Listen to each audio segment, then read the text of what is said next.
Latvian. Serbo-Croatian. Okay, you got some gravy in your ear. Woo! I'm searching for my clown white here tonight, today. That last bud. We got community bombs. We're going to be using Stein's clown white.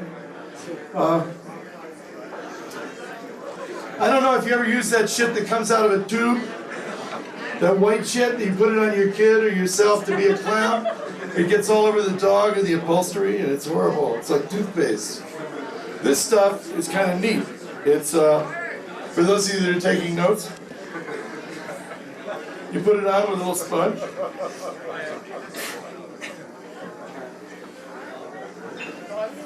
And a little water.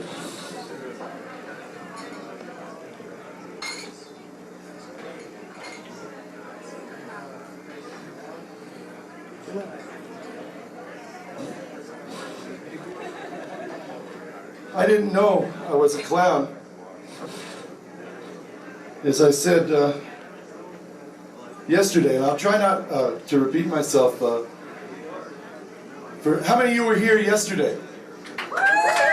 Yeah. Well, I'll try and I'll talk about nobody, for instance. Let's hear it for nobody. Yeah. Because well, nobody deserves it. We're out here because nobody told us to come. Because we feel real strongly. Jesus, what the hell's going on? Well, Mr. Mac, we could use a bigger stage. Okay. One of the things I do, along with being nobody's fool, when I'm not running around hooting in gin mills and bringing on nobody and stuff like that, I work as a clown at a place called the Children's Cancer Research Institute in San Francisco. I do it strictly because of the buzz. All right. Yeah, it's totally selfish. It is a high that I have not ever found in the pharmaceutical cabinet yet. Yeah. All right. Legalize it. One of the things that I do is put makeup on the kids. And this is a bizarre story that I would share with you now. I'm putting the clown white on this little kid named Billy who has leukemia. And all of his hair has come out from behind the chemo. And I don't know, it was the last bud or whatever. I'm feeling okay. And we're chatting. And I look down and I've covered this kid's entire head with clown white. And his little sister, Mary, says, "Wavy Gravy?" I says, "Yes." He says, "Wavy Gravy, we could show movies on Billy's head." Billy says, "Can we? Can we please, Wavy Gravy?" They knew that I had Godzilla queued up. We were going to project it on the wall in the hallway there. Okay? So how could you refuse, you know? Well, sure, Billy. Meanwhile, this duck comes down inside my head, goes, "Pretty weird. It's pretty weird."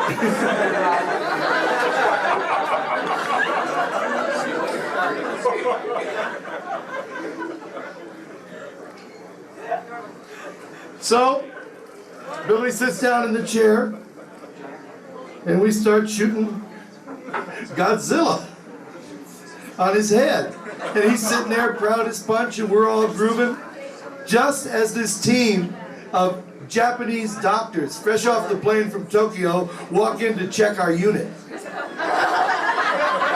Now think about the sound of their brains hitting the linoleum as they see Godzilla on Billy's head.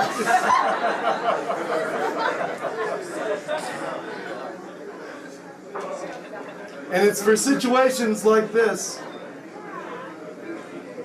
that just keep me rolling down the road a piece that passeth understanding.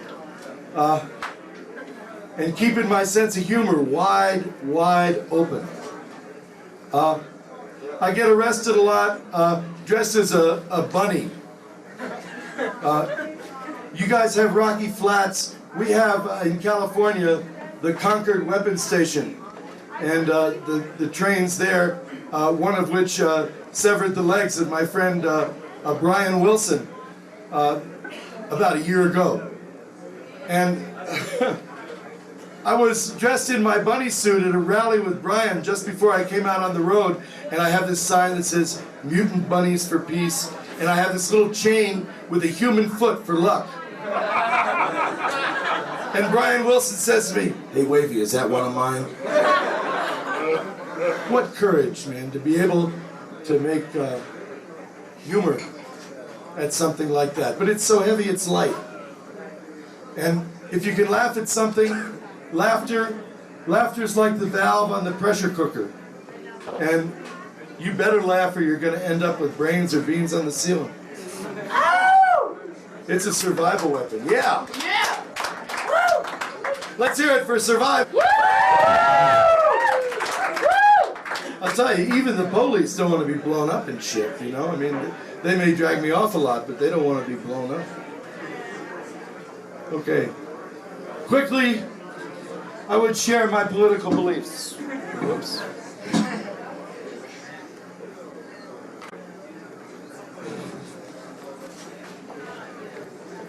My politics go back to 1964, when I helped campaign for LBJ because Goldwater was going to blow everybody up with A-bombs.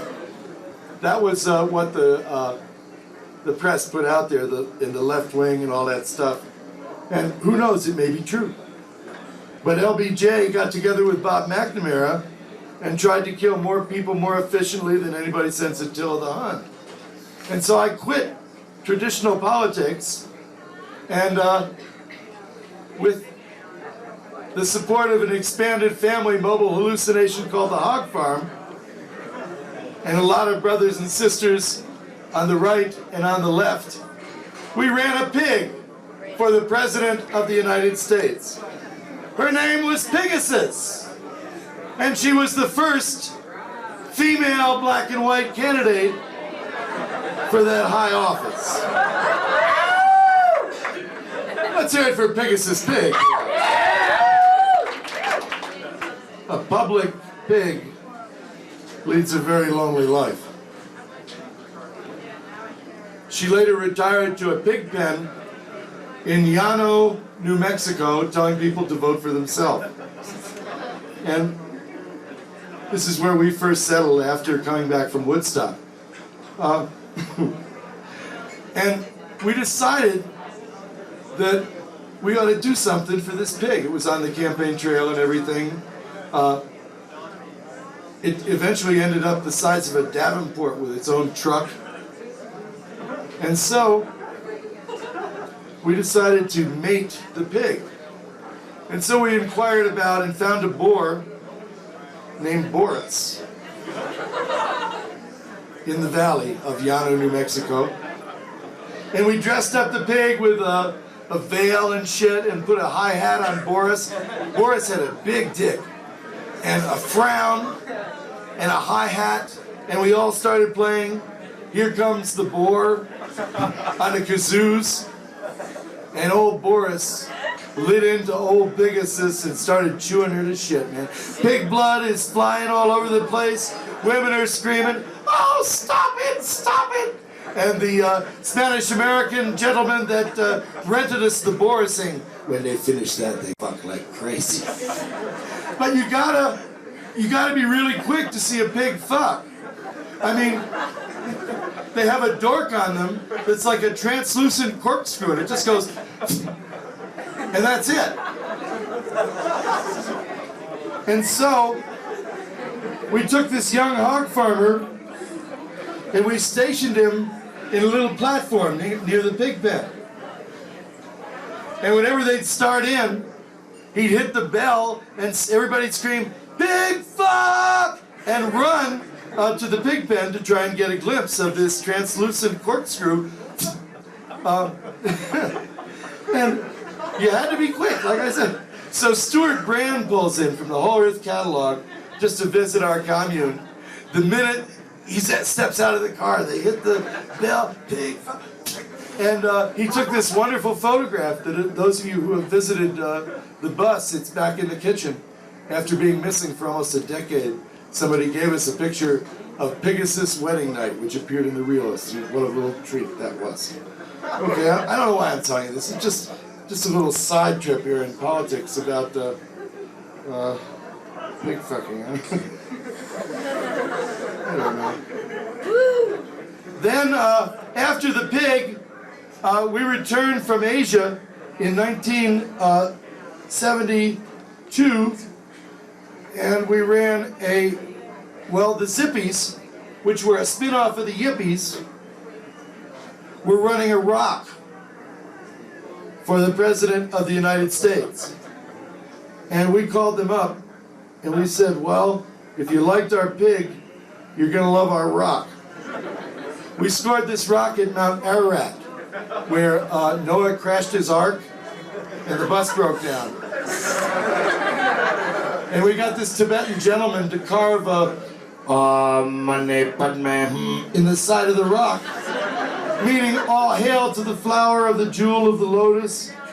That's God that lives in your heart, or some shit like that. And it was a beautiful rock. And so we ran the rock for president, and naturally we ran a roll for vice president. And the concept was you could always eat the vice president. And at different rallies, we would cook up like jelly rolls.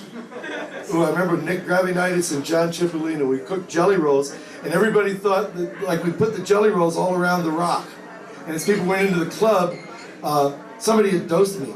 So I was giving people pieces of jelly roll, and people became convinced that the jelly roll was electric. Yeah! And I didn't tell them. Psych. And we ran, let's see, we had bagels. It was all pretty Kaiser rolls. It was kind of balanced. And the idea was, of course, always eat the vice president as the roll kept changing. And then, but it was always rock and roll. And then I spaced the rock out in a taxi cab going to a recording session in New York City. And bummer. And then out of the spinal telegraph comes the concept of nobody. Pretty hard to space nobody out, let me tell you. Nobody goes way, way back there. Aristotle, Plato. Krasner says truth is silly putty. Nobody. I tell the Native Americans, listen, I empathize with your cause, but nobody was here first. Nobody was president before George Washington.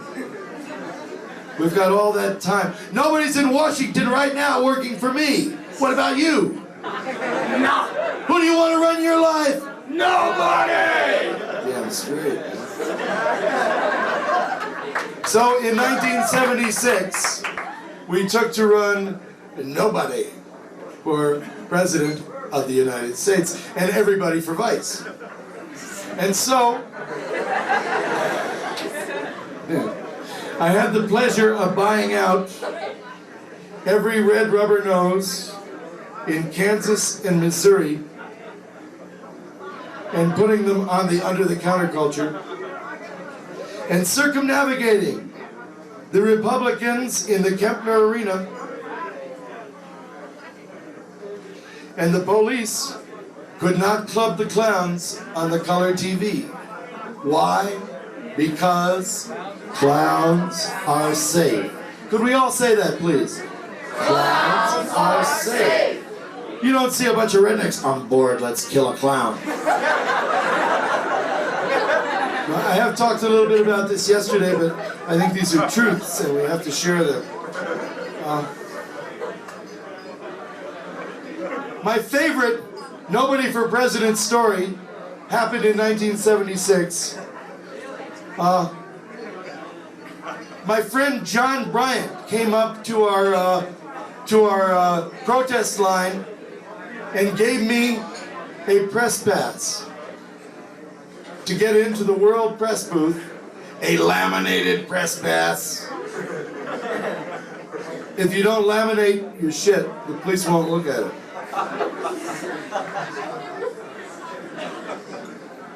So I took off my clown shit and I put on this three-piece suit, which I usually reserve for Halloween. And I went into the World Press booth and started typing up press releases for nobody and giving them to the World Press. It was very convenient and handy to do this. I'll do it. Then I am spotted by this plainclothes Kansas City cop who calls the FBI and the Secret Service. They circumnavigate my clown ass, thrust me into a Lenny Bruce curtain call, and start patting me down. And they feel this bulge in my pocket. Now, for the speeches in representation of nobody, we use these wind-up, clicking, chatter teeth. The policeman says, "Is that a gun?" FBI agent takes the teeth out. The teeth start clicking in his hand. I said, "Quiet, our leader is speaking." It's so far out. The guy, he gives me back the teeth. He says, "Get out of here, you're too weird to arrest."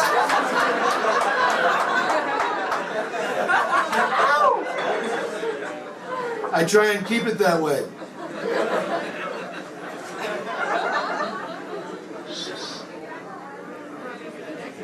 Okay, that's good enough.